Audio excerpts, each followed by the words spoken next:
Oh, now it gets brighter. Now the sun illuminates my face after the recording.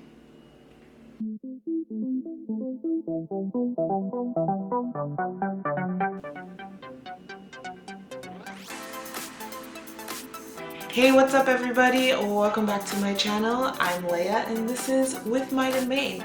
And today is another installment of the Surviving Your 20s series where I talk about the things that I struggled with and hopefully can help some of you not struggle so much with it in your 20s. Today, what I want to talk about is boundaries. Not so much setting boundaries, but more so holding strong to your boundaries. But before we get into it, I just want to talk about the difference between boundaries and walls, because I feel like for some people they can come up as the same thing, but they're very different. So in my eyes, walls really stem from a place of fear and preventing a certain unwelcome outcome from coming.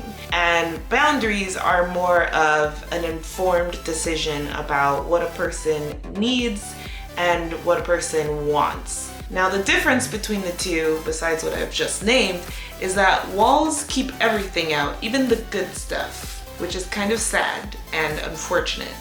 And boundaries just make sure that people know this is what I'm not okay with. And I know that I'm not okay with this and we don't need to have a discussion about it because I already know. So please do not pass this.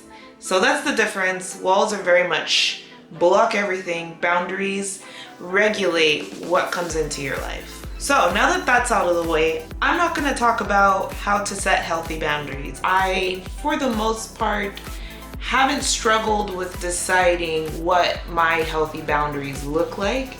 So I don't really know how to explain it because it's always just kind of been something I was able to do. But something I did struggle with was putting my foot down on those boundaries. And I feel like I'm not the only one, especially when it comes to women, who struggle with that. You know those people that just don't take no for an answer and they just kind of push a little more, take a little more, dance along that line that you've established? We're gonna talk about those people. So basically, we're gonna be talking about you respecting your own boundaries. Because the reality is, people are always gonna tiptoe around those boundaries. At the end of the day, you can't control someone else's actions. You can only control your own actions. So I can't tell you how to make them respect your boundaries. They just should, but they don't.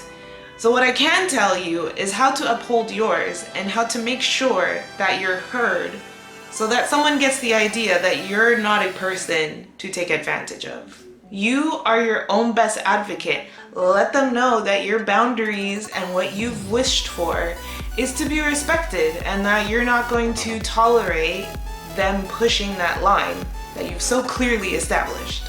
I know that's something that comes with practice and trying it over and over again.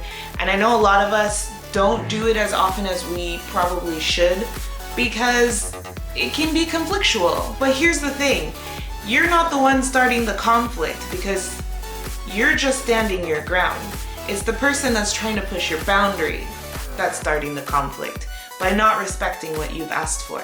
But you gotta keep practicing, you gotta keep trying, you gotta keep letting people know that it's not okay to pass those boundaries. Because here's the thing, if you do not stand your ground with your boundaries, people who continuously go past your boundaries and don't respect them will drain the life out of you. They will suck you dry, and that's no fun. Like, very simply and plainly put, it's horrible. It's absolutely horrible. So this is my permission to you, not that you need it, but for some of us, we like to hear that we have permission. So I am doing that. This is my permission to you to stand your ground and to say yes to saying no.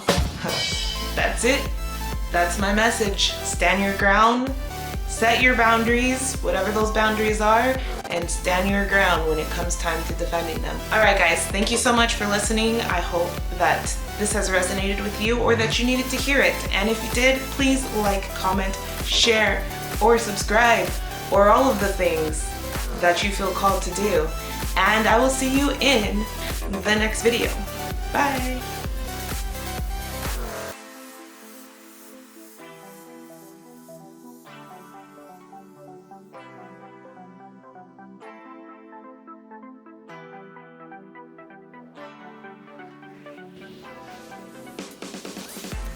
Boobies.